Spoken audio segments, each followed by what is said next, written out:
Fils et du Saint-Esprit. Amen. De l'Évangile de Jésus-Christ selon saint Marc au chapitre 6, au verset 17 à 29. Car c'était lui, Hérode, qui avait donné l'ordre d'arrêter Jean et de l'enchaîner dans la prison à cause d'Hérodiade, la femme de son frère Philippe, que lui-même avait prise pour épouse. En effet, Jean lui disait: « Tu n'as pas le droit de prendre la femme de ton frère. » Hérodiade en voulait donc à Jean, et elle cherchait à le faire mourir. Mais elle n'y arrivait pas parce que Hérode avait peur de Jean. Il savait que c'était un homme juste et saint, et il le protégeait. Quand il avait entendu, il était très embarrassé. Cependant, il l'écoutait avec plaisir.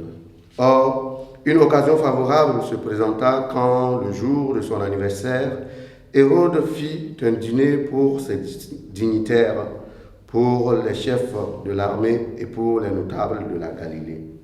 La fille d'Hérodiade fit son entrée et dansa. Elle plut à Hérode et à ses convives. Le roi dit à la jeune fille: « Demande-moi ce que tu veux et je te le donnerai. » Et il lui fit ce serment: « Tout ce que tu me demanderas, je te le donnerai, même si c'est la moitié de mon royaume. » Elle sortit alors pour dire à sa mère: « Qu'est-ce que je vais demander ?» Hérodiade répondit: « La tête de Jean, celui qui baptise. » Aussitôt la jeune fille s'empressa de retourner auprès du roi et lui fit cette demande: « Je veux que tout de suite tu me donnes sur un plateau la tête de Jean le Baptiste. » Le roi fut vivement contrarié, mais à cause du serment et des convives, il ne voulut pas lui opposer un refus. Aussitôt, il envoya un garde avec l'ordre d'apporter la tête de Jean. Le garde s'en alla décapiter Jean dans la prison.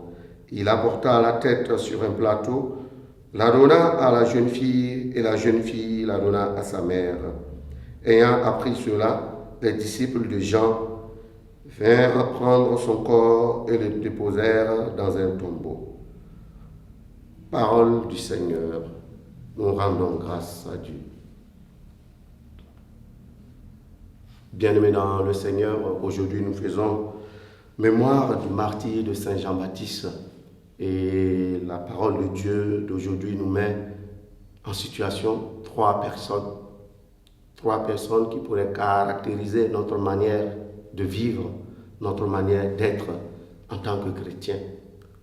Le premier personnage, c'est le personnage de Jean-Baptiste, celui-là que nous appelons couramment le précurseur, celui-là qui fut le flambeau qui a apporté la lumière, qui a précédé la venue de la lumière qui est le Christ. On pourrait dire celui-là qui est rempli de Dieu.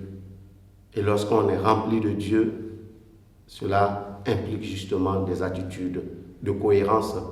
Lorsqu'on est rempli de Dieu, cela nous aide à avoir une relation à la vérité. Une relation à la vérité qui ne nous déforme pas. Une relation à la vérité que nous ne sommes pas prêts à renoncer. Et cela parfois peut conduire à la mort, comme cela a été le cas de Jean-Baptiste. Et ensuite, nous avons cette attitude du roi Hérode qui, par manque justement d'attachement à Dieu, nous entraîne à faire des promesses, voire à prendre des engagements et ne pas chercher ce que le Seigneur attend de nous, mais à regarder ce que les autres vont penser de nous, ce que les autres attendent de nous. Et cela peut nous conduire à faire des mauvais choix. Et enfin, nous avons la troisième attitude, qui est parfois l'attitude de l'homme qui veut se mettre à la place de Dieu pour changer les choses. Et c'est ça qu'on peut avoir en la personne d'Hérodiade, qui manipule sa fille pour pouvoir atteindre ses objectifs.